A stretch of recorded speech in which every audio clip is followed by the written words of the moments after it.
for this afternoon keynote.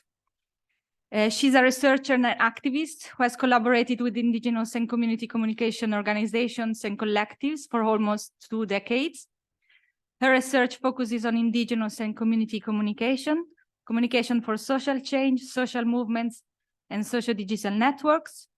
She has a PhD in humanities from Western Sydney University in Australia, an MA in media studies from Texas Christian University in USA, and a BA in communication sciences from Universidad de las Américas Puebla, Mexico, with a specialization in epistemologies of the South.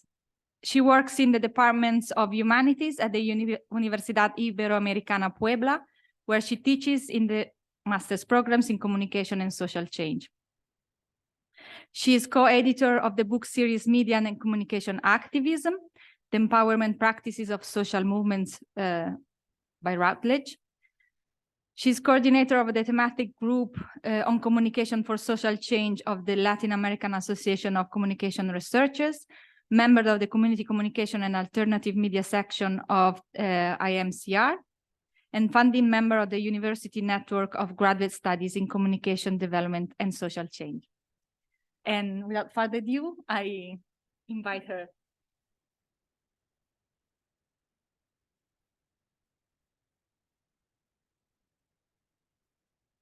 Thank you very much. I'm going to begin with the land acknowledgement. So Simon Fraser University respectfully and with gratitude acknowledges that we work on the shared unceded traditional Coast Salish lands of the Squamish, Tsleil-Waututh, Musqueam, and Quiquitlam nations. We acknowledge the sovereignty and equality of Indigenous nations and are guided by aspirations to remake Canada into a decolonial state comprised of Indigenous and non-Indigenous people who function with respect for one another.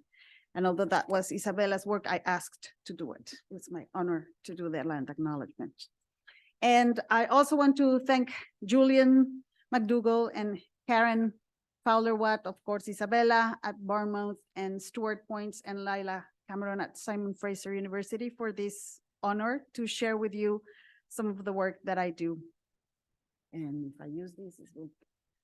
Okay, so I'm going to set the context of where am I going to be talking about. In Mexico, according to the 2020 population census, there are around 12 million indigenous people. That is about 9.4% of the total population of the country. According to Mexico's National Institute of Indigenous Languages, there are currently 68 indigenous languages belonging to 12 linguistic families with 364 linguistic variants, all of them with state recognition. Language is the official criterion of the government to count as an indigenous person. That is to say, you have to speak one language and have to declare that you do to officially count as indigenous. Yet, to this day, in public schools, there are physical punishments for people who speak an indigenous language.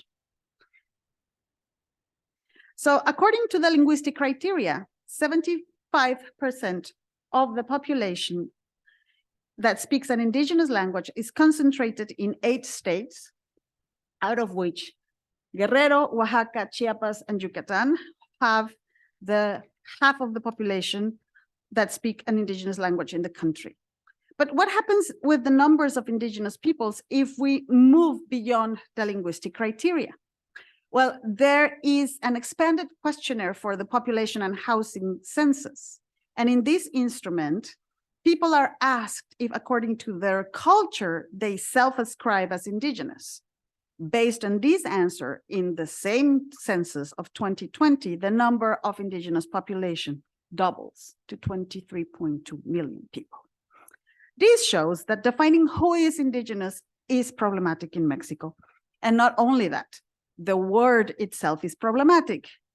We know the story of how the Spanish conquerors referred to the population of what we now call the Americas as Indians, since they aimed to reach the Indian subcontinent. So the word indígena began to be used after the creation of the Mexican state. Indígena comes from the Latin indi, from there, and gen, born, means born there or native. According to Ayuk linguistic Jasnaya Aguilar Gil, the indigenous category belongs to the strategy of national integration that has encompassed the native peoples inhabiting the Mexican territory into a single category. So underneath the category, there is a systemic cultural, territorial, and social reduction. The category indigenous is not a cultural category referring to ethnicity, but a political category that has been articulated through the process of racialization. Since the beginning of the 20th century, Mexico declared to be a mestizo, mixed blood nation. So mestizaje became the official policy for de-indigenization and a tool of oppression.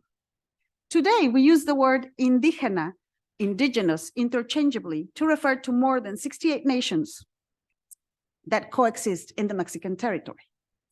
Do individuals and communities from these 68 nations use the word indígena to refer to themselves? They do, depending on the situation. Although there are radical differences between them, the commonalities they share bond them to being indigenous when presenting a common front.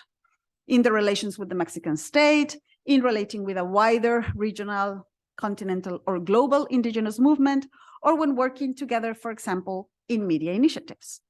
So for this presentation, when possible, I will refer to specific nations and use the term indigenous referring to the native inhabitants of the territories and guardians of culture, language, and traditions.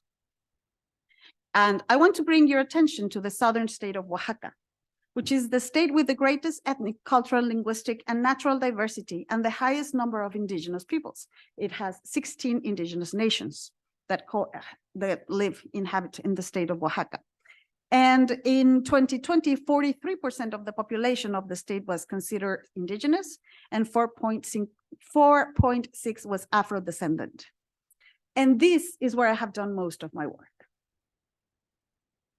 So I am not an indigenous person. I am a privileged white woman who grew up in a urban environment. I am a middle class and have higher education as a media and communication scholar and abroad. Since 1996, I have been researching media and communication related with indigenous peoples, mainly in Mexico. I have investigated indigenous uses of media, being video, radio, mobile networks, podcasts, etc., for everyday life, for denouncing injustices, for building consciousness raising, strengthening culture and language, and for self-determination. I started with the Zapatistas, and from there, I have worked with different organizations and networks of community, media, and communication. And since 2006, I collaborate with Ojo de Agua Comunicación, to which I will refer later on. So I consider myself, and I have the privilege of being considered by them, an ally. And I do not speak on behalf of anyone, but I speak about the lessons that I have learned. I put my knowledge and academic tools at the service of the collectives and organizations to accompany their processes. Together, we have done diagnosis, design, implementation, and evaluation of community communication projects. We have built links within communities, between communities, and between regions.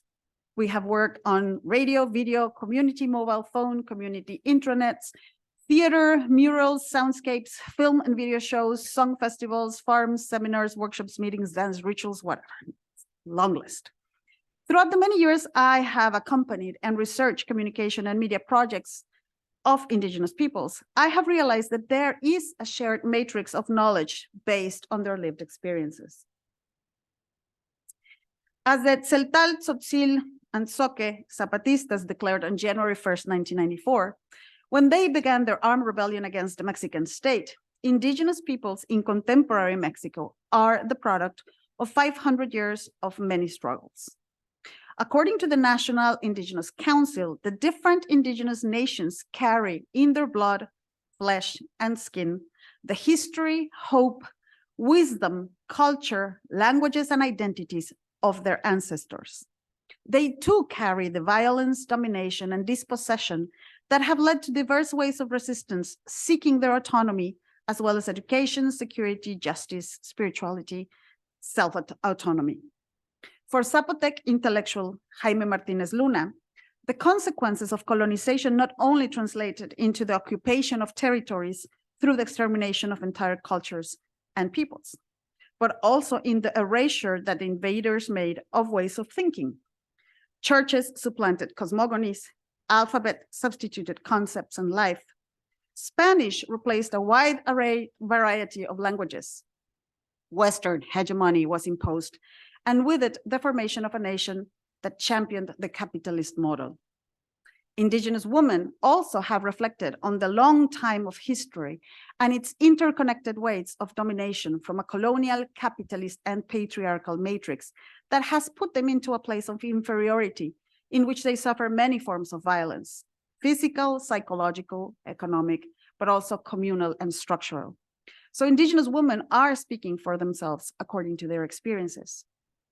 As a scholar, how do I explain these Indigenous knowledges from an academic perspective? Well, from the decolonial turn, which is an academic project that aims to epistemologically transcend, decolonize the Western canon and epistemology.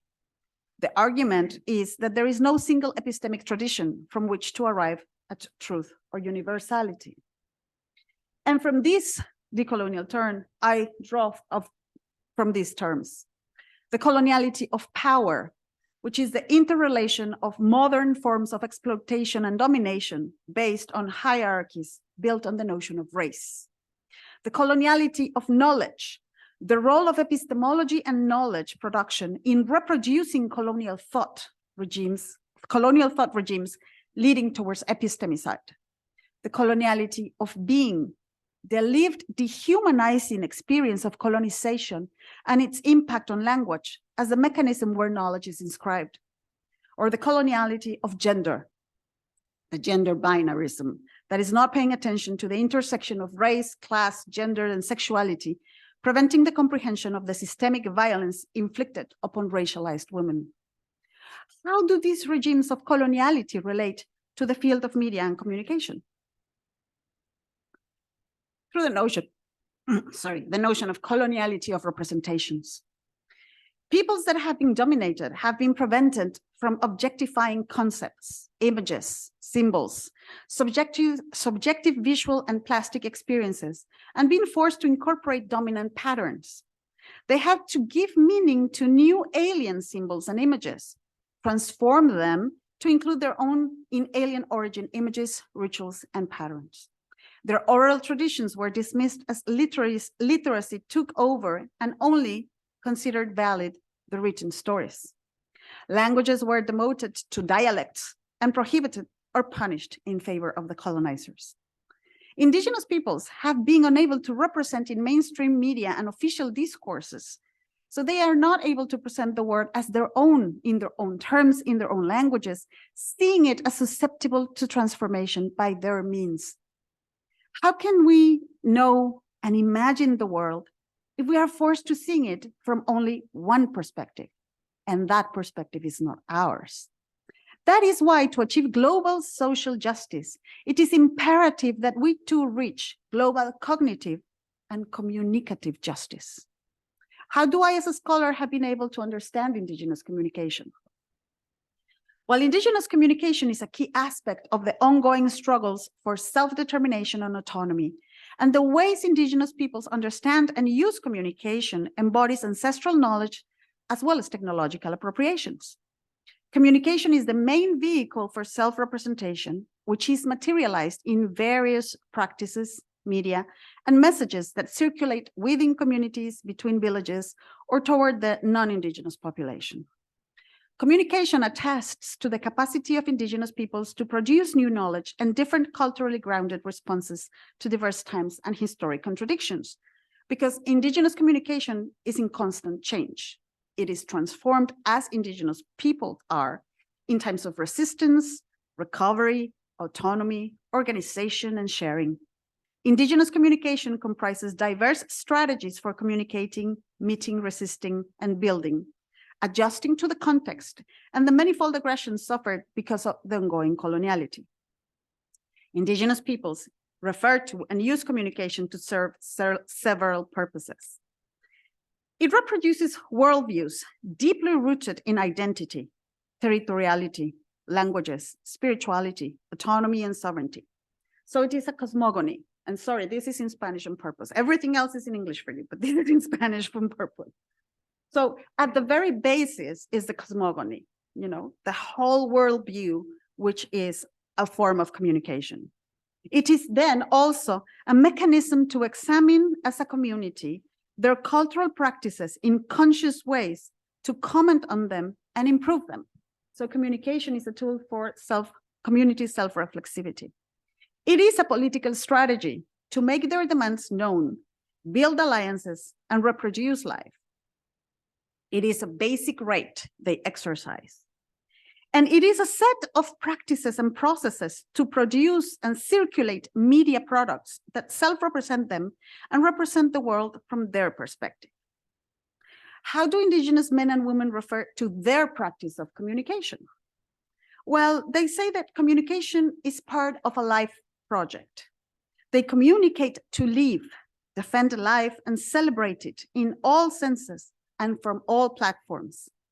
Communication helps them to work on what they need to change within their communities through their practices and the content they produce. Through communication, they recognize the contributions of their people, while at the same time fight against racism, discrimination, and the invisibilization they suffer. What kind of communication are we talking about? Well, it is a communication from, for, and with the communities that preserves and revitalizes customs, traditions, and languages from ancestral wisdom. It is contextualized and it goes beyond the media or its content. It resides heavily in the ways of naming life, while at the same time it is contemporary and adapts to the times and the challenges they pose. Indigenous peoples state they communicate to decolonize from the dominant culture, from the ideas that others have built about them, to contribute to their self-determination through information, capacity building, reflexivity, community analysis, the recovery of historical memory, and also the appropriation of technologies. They produce content in written, audio, graphic, and audiovisual formats using diverse media and platforms.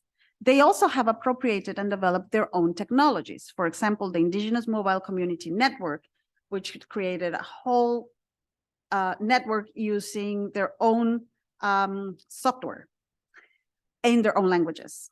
With their media products, they claim their right to access diverse media and channels to make their cultures and contributions known to fight against discrimination and racism. They are aware that they must pay attention to the contents offered in their communities, developing both a critical perspective on outside mainstream media, which they consume, and keeping a mindful approach to the contents they produce. Their media productions must consider intergenerational dialogue, ancestral knowledge, and philosophy. They have to include and address children, adolescents, youth, women, people from the sexual diversities, as well as people with disabilities. They affirm that their daily communication practices, as well as their media, must contribute to combating patriarchy and the oppression it represents in the lives of both women and men. And what do scholars say about media and communication practices of Indigenous peoples? Well, we talk about representational autonomy in the face of the coloniality of representations.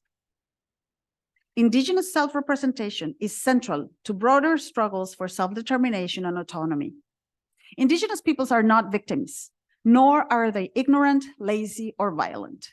Having control over the way they are portrayed reconstitutes their humanity, stripping away the folklore, the romanticization, or the menace they embody towards non-Indigenous peoples. In addition, developing or appropriating their own ICTs is a way of exercising technological sovereignty. Media and communication discourses contribute to the horizontality of unbalanced viewpoints. Indigenous peoples are constantly receiving media messages where they do not exist, or where they are stereotyped. Thus, in their media, we can hear, see, read about Indigenous female defenders of life and territory, or athletes, academics, inventors, artists, as much as about healers, sages, rituals, and everyday life. Their contents are based on stories and accounts of contemporary everyday life, which is the place and time from which resistance is built. Indigenous media discourses recover the history and collective stories, but also present contemporary narratives and address new subjects. For example, the fourth image says, soy indígena, soy virrárica, y soy gay. I am indigenous, I am virraritari, which is the name of his people, his town, his nation, and he's gay. Media products give new authority to indigenous culture and indigenous ways of appropriating and expressing contemporary culture. For example, with rock in Tzotzil or rap in Ayuk. Indigenous media discourses seek a positive effect on daily and local life. For example, during the pandemic for COVID-19, community indigenous radios had a key role in keeping spirits high through local music and providing information about natural medicine for the treatment of the symptoms of the disease. Indigenous media are political tools of representation in the struggles for social change. So how do indigenous media products sound and look? What do they talk about? Well, a key theme is the symbiosis of territory and life. For indigenous peoples, the territory is the physical, spiritual, symbolic, historical, and cultural space where one belongs because one is part of it. Hence, living there means co-responsibility and historical continuity. They have an ongoing dialogue with land and territory. They converse with non-human beings such as mountains, rivers, or rocks. Their struggles to defend territory and land are also a defense of life and history. Indigenous struggles are intertwined with narratives of resistance, narratives that are reciprocally constructed from territories and contexts to expand the dialogues, not only between people, but between beings who share the planet and time-space. These narratives, collected in oral, written, and pictorial forms through poetry, songs, music, legends, and fictions, among other formats, create and circulate images about existence that open up the possibility of imagining realities and transform futures. So here are a few examples. I'm going to present a few examples, but first I just want to make a distinction between caring for territory and life and defending it. Caring for the territory is a permanent, constant task linked to its preservation and productive projects, supporting the reproduction of life in and with the territory. The defense of the territory is conjunctural, strategic, and emergent that arises as a result of concrete threats from extractivist projects such as mining, wind farms, industrial corridors, large-scale tourism, and telecommunications infrastructure, among others. The defense of the territory requires a lot of energy, commitment, and resistance. It causes wear and tear and tensions, and has moments of greater visibility and action, and others in which apparently nothing happens, because there are no direct threats. It is in these periods when it is necessary to pay more attention to the tasks to take care of the territory, since it strengthens the social fabric, the links with Mother Nature and her resources, as well as the production processes that allow the territory to be inhabited. You already read, I'm sure, the description about cantos and sontles. And although the page doesn't work, I'm going to show you. I don't know why their web page is down today, but these are some of the images of the Facebook page. And what I wanted to show you is the kind of themes that you can listen to in these podcasts, which you can actually find in Spotify and iTunes and wherever you listen to your podcasts, you know? So for example, they had talked about, sorry, but I can't see them here. Some of the themes are, they have been producing for 7 seasons, and one of them is,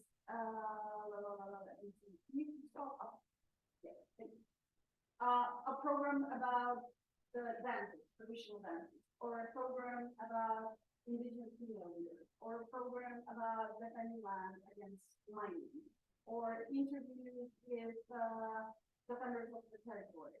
So you have a wide array of subjects that are there, and it's a shame that we could not log into their webpage, but anyway, so can we go back to the presentation, please?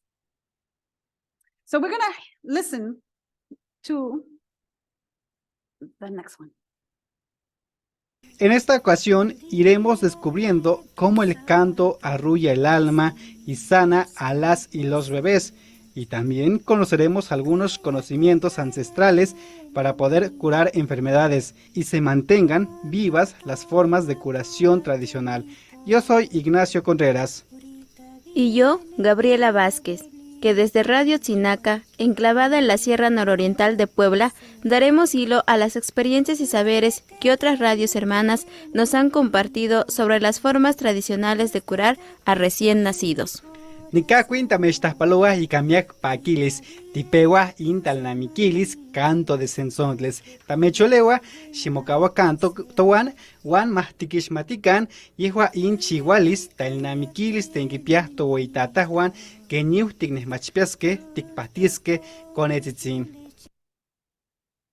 So, as you already read there, that's a description of the show, of the radio show, and what they said, Ignacio and Gabriela, was in this occasion, we will discover how singing lulls the soul and heals babies.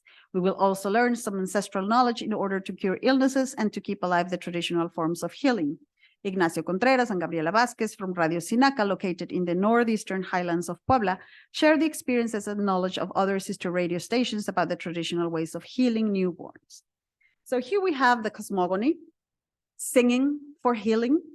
And then we also have the community self-reflexivity, taking care of the land and knowing how to use the correct plants and the right medicines to provide this healing, but also political strategy. At some point in the program, they actually say, we do want to have the right, we do have the right to access, allopathic public healthcare. But since we don't have it, we have to fight for it. But in the meantime, we have to heal our babies. So we have to do it with our own ways. And it's not a matter of substituting one with another, as the description of the show says. And there's also, of course, the media platform. Another example. Ojo de Agua Comunicación, which is the organization that I have been working with for about 20 years. They have been working for 25 years in communication projects with indigenous peoples in Mexico. They started with training for video production and radio broadcasting, and throughout the years, they have moved on to including different expressions of media. And what you're seeing right there is this. They use social media, that's actually from their Facebook page, to inform and promote their initiatives. This was done in January 2023, just 2 months ago. They had the second youth camp against violence. 30 youths from the coast, Isthmus, Central Valleys, and Mixteca regions of Oaxaca participated, working together to appropriate artistic tools to express their feelings and concerns through arts, to build messages to heal the violence that crosses them in their everyday life. This violence is multifold and includes gender violence and domestic violence, but also structural violence related to racism and discrimination, exercised by organized crime, drug lords, paramilitary groups, as well as global extractive companies. Through games, workshops, creative writing, poetry, or cyanotype, they build confidence and hope that another world is possible and that they can build other ways of relating to each other towards sustainable life free of violence. And this world begins with self-care and a balanced relationship with nature and species. Can we go to the webpage, please? So this is Ojos de Agua webpage. And for example, right now they are promoting Ser Trans, which is a radio and a video documentary series about transgender indigenous people. And for example, this music and violence, misogynist violence. And there's this whole debate and discussion about what kind of music are they playing in their community radios, and if this music is portraying or perpetrating gender violence. Can we go to where it says audiovisual? No, the one, yeah, that one. And then go to series. And for example, here they have these video letters that are made by indigenous children. And the purpose of the letter is really, it's a video letter, a letter in a video format to talk about your town, your community, your experiences, whatever you want to do. And they send the video and then they say, please send us a video letter. So there's a lot of video letters that have been shared, and messages through video that children actually produce and use like that. Can we go back to the presentation, please?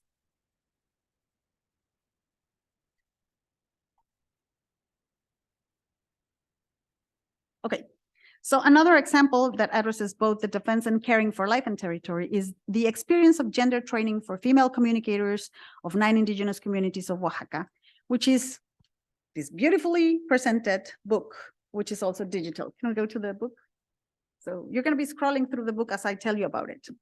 The book systematizes the experience of training process in gender for indigenous women who are radio broadcasters.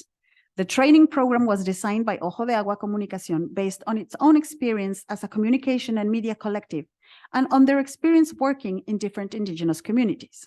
Indigenous women radio broadcasters wanted to change their realities, but encountered resistance from their male peers to look at and rethink gender relations in community radio.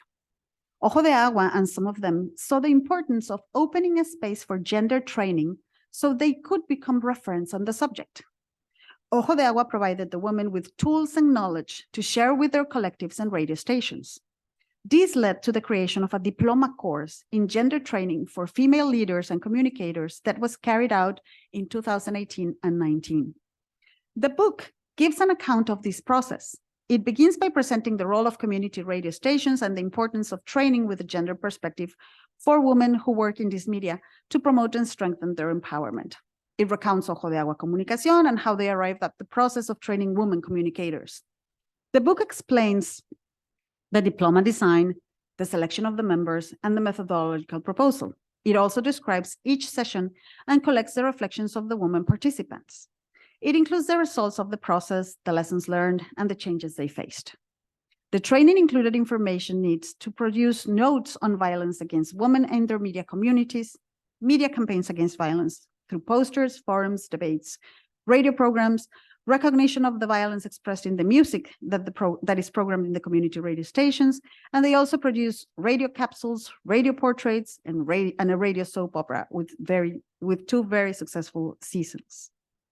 Some of the participants' reflections are: the transformation has to go through the personal, the family, and the community, where community media play a fundamental role. Talking about self-care is a political issue. In general, women take care of other people and forget about ourselves. We must think of ourselves as a collective with other women. And some conclusions.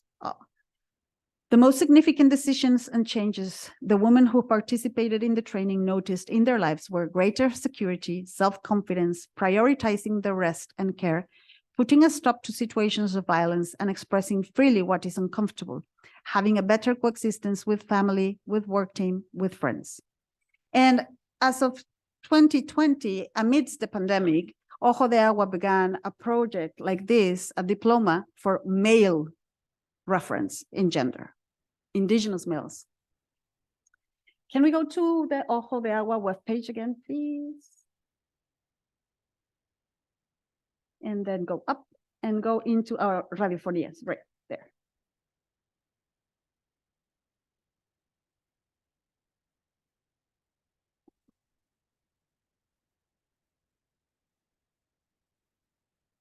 Okay. Well, if you go there in the webpage, you can actually access, that. Can we go down, down, there. Radio portraits of indigenous women's stories of life, experiences and feelings, and that was part of this program. You know, they did these very short radio portraits of women in the communities and who they were and what they are doing and what they are doing for the community. And then Tiempo de Florecer, this is the radio soap opera. And everything was done as part of this. And a final example. Can we go back to the presentation?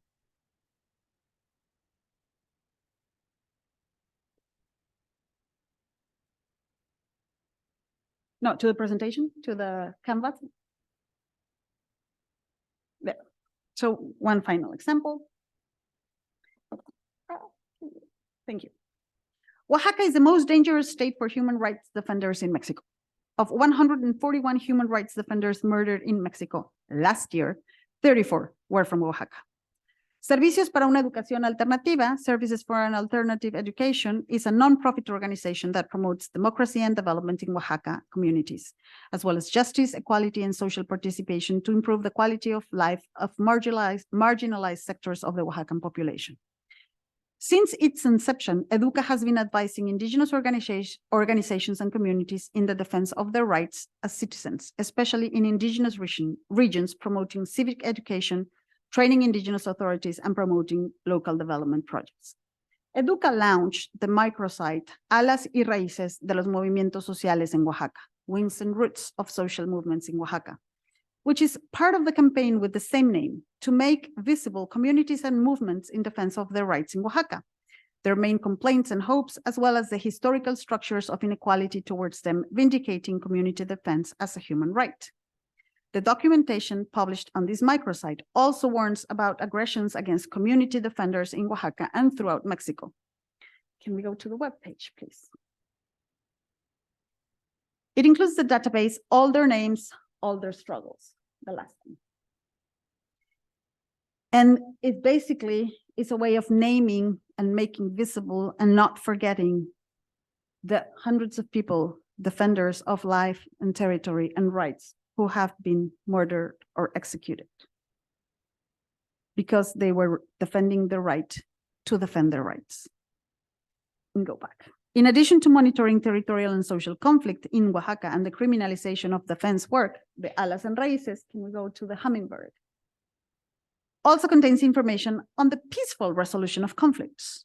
In this sense, the systematization work is not only an instrument of denunciation, but also a contribution to the construction of community governance and peace in Oaxaca.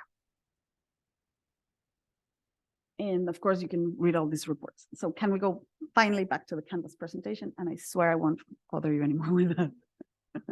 Thank you so much, sir. Okay, so if we look at the spiral of communication from the bottom up, that's Indigenous communication. But if we look at it from the top down and we begin with media, then we can see media activism as a media autonomy representation. That is from media productions as an exercise of the right to communication and information. Media contents are part of wider political strategies for taking care of territories and life, as we have seen with the different examples, and for defending them against different menaces and attacks, some of them from the outside, others within their own communities. Media are also vehicles for community self-reflexivity. For example, women talking about the rights and how to deal with, gender issues inside their own communities and their own media. And they are based on and contribute to the preservation and circulation of the ancestral cosmogony. Without the cosmogony, nothing can be done, but we can see it the other way around. Indigenous media have an inward and outward direction as they act as cultural interfaces or spaces where Indigenous and Western Northern worldviews meet, clash, overlap, intersect, and oppose each other at the level of cultural discourses and performances. So Indigenous media practices can be understood as the building blocks for a wide array of emancipatory strategies of Indigenous peoples, as forms of media activism, some of which are directed towards their communities, going in, and others are aimed at reaching non-Indigenous audiences or communities outside the regions, going out. Thank you.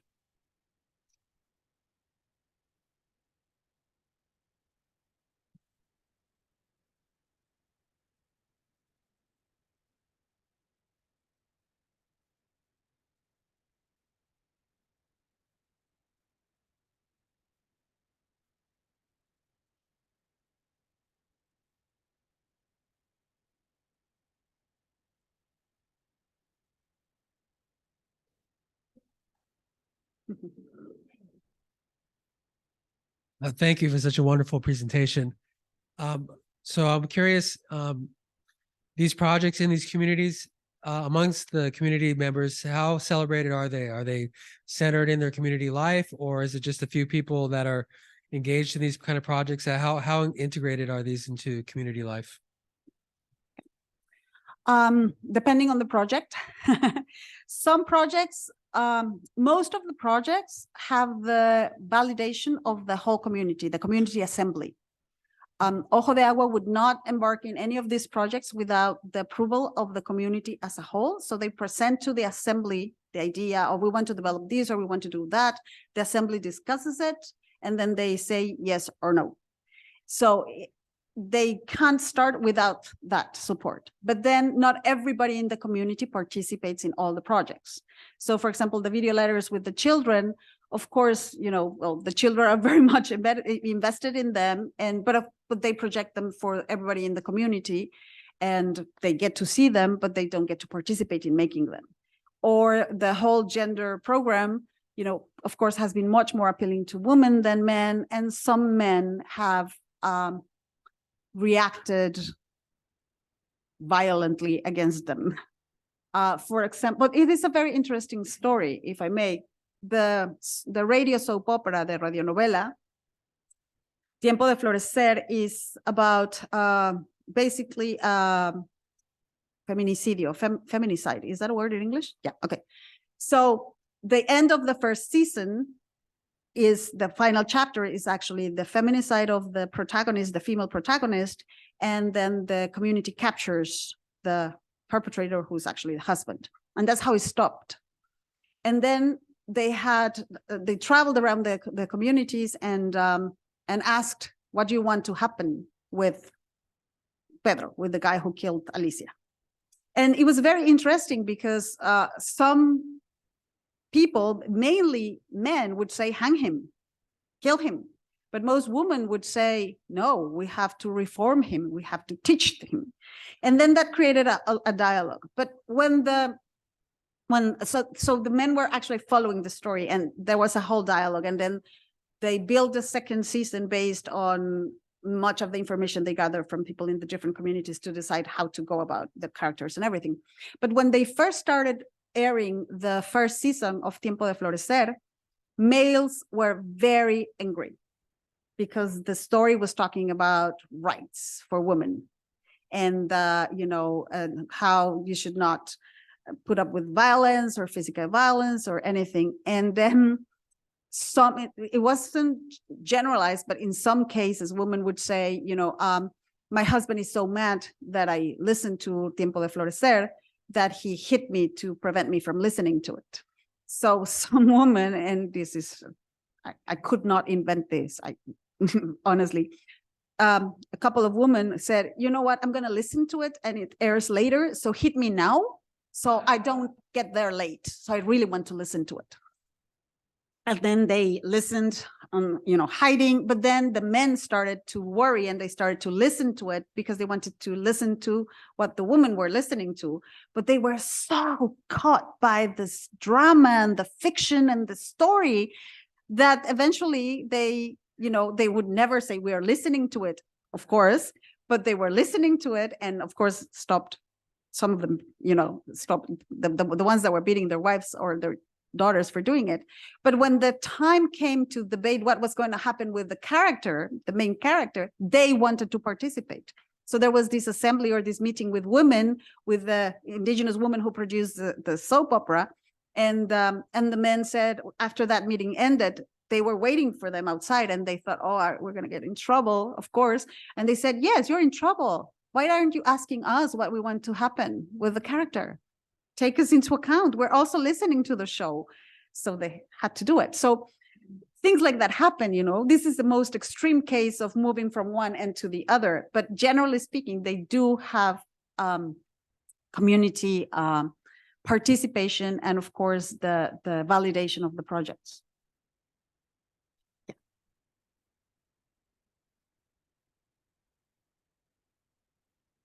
First off, thank you so much for your work and for sharing it with us today. I had a question about the role of teachers in supporting this sort of communication. And I'm posing the question just because of what very little I know about the work in 2006 in Oaxaca with teacher activism to fight for Indigenous languages and rights. And I'm wondering if that's continuing in schools and teacher education as part of these ongoing struggles. Thank you. Yes, it is. As I said, Oaxaca is the state with the largest number of indigenous peoples living in it. And it's also a very combative state. People from Oaxaca are always in the trenches of everything. And it has a very wide array of natural resources which are being, plundered. So the teachers have been a fundamental part of the whole process, for example, for revitalization of indigenous languages. It is of course, it's not an official policy, but it is an official policy, it's a non-official policy in public schools that they're supposed to be intercultural and bilingual, and that is, a fallacy. It doesn't exist. And most children are physically punished still today for speaking their languages. Not in Oaxaca, and not within the Sección 22 or Section 22 of the teachers' union. They followed a New Zealand example of building language nests, and they have put that into practice in Oaxaca, and they're doing the revitalization of languages. And two of the community radios that Ojo de Agua works with and that I have worked with because of that are actually in high schools. So the radio is inside the school, and it's part of the school project, and the radio is done by the students. One of those two radios is in a community that has been, it's within a conflict because, of course, of an extractivist mega project, and they have not had electricity for 4 years. Hence, they don't have water or anything. They went back to wherever we had light, but they kept the radio going. And it's fascinating to speak with these this youth, that they say, we do not need to have the radio on the air to produce radio. Because radio is something that we do with the community every single day. It doesn't matter that we can't listen to it every day. So they had a diesel generator, and they powered the radio station 1 hour a week. And just before the pandemic, it was possible to get solar panels. But the community decided that the solar panels was going to be only for the radio station, not for anything else. Everything else was going to be powerless, but the radio station had to be broadcasting 1 hour a day, because they needed to get information about what's going on with COVID and everything. And that's, based on the school. So the teachers have been very important in this process. And there's also been a very informal learning process, because Ojo de Agua and the different facilitators that give all these trainings and workshops and everything are not necessarily teachers. They're not trained as teachers. They do not work at schools, but they are teaching anyway all the time. And they work a lot with Paulo Freire's pedagogy, and they work with participatory methodologies, and they actually have all that line of training to become trainers for others.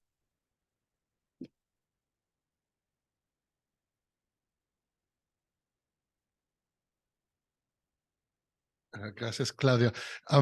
Just in relation to these questions have drawn so much from you. I'm just wondering about the interplay of the indigenous community media and then the corporate media. Like, what happens around the moments of national significance? For example, an election. Does the community media play some form of role in the local, regional, and even national sphere? That's a very interesting question. The mainstream media only cared about indigenous media when the telecommunications law was changing. Until 2016, our media and telecommunications law was from 1972. And then in 2016, we changed it. And then the corporate and mainstream media complained about social concessions and indigenous concessions, saying that was, how do you say that? Competencia, unfair competition. Because the state was giving these media outlets some perks that they did not have. And of course, that was not fair for them. So we had a huge fight, and we went to the Federal Telecommunications Board, and we did a lot of things. And that's why I consider myself an activist, because of course I use my academic voice to do all those things and go and speak with senators and whoever needs to hear or participate on those things. So we finally got to, get that done. But right now, to actually address that part of elections, right now, yesterday I just signed one of the petitions. There's one indigenous radio station in Nahuatl indigenous radio station in the highlands of Puebla, radio in the community of San Miguel Sinacapan, who has a legal permit. But the legal permit forces you to present political propaganda by political parties. Now, the legislation, all the reglementation of the constitutional reform for indigenous media is based on their culture and their traditions. So you cannot include political advertisements because, you know, first of all, indigenous people say that there are three big institutions that have almost erased their culture. One, the church, the Catholic Church. Two, the political parties. Three, the schooling system. So you have to have political advertisements in the radio stations. So right now there's another battle that is being presented actually at the court. It's a legal battle that is going to go to the Supreme Court because one judge just ruled that the indigenous community radios have to present political advertisements, whatever, no matter what. And there's this whole basis being prepared right now to say no. And so there's this tension. In Oaxaca, there's probably, I'm not sure about the numbers, but probably there's about 10, 15 indigenous community radio stations with legal permits out of about 900. And they don't want the permit because they don't want this to happen. They don't want the state to tell them you have to present political parties, propaganda, or announcement during elections. They say, we want to talk about whatever we want to talk, so we don't care about your permit. We are not illegal, we are autonomous. And that's why this is part of this struggle for self-autonomy and you know, self-determination. But it's a big, big, big tension, you know? And then the big mainstream media go and say, hey, to the Mexican state, see, they don't want to follow your rules, you know? And you give them all these concessions and, you know, they are not for competition. And it's just a laughingstock, you know? It's just not like that because they are not allowed to charge for publicity. That's one thing. So you have to get funding from anywhere else, but you cannot charge for publicity. I hope I answered your question. Yeah. You're welcome. Yes. Yes. Thank you very much.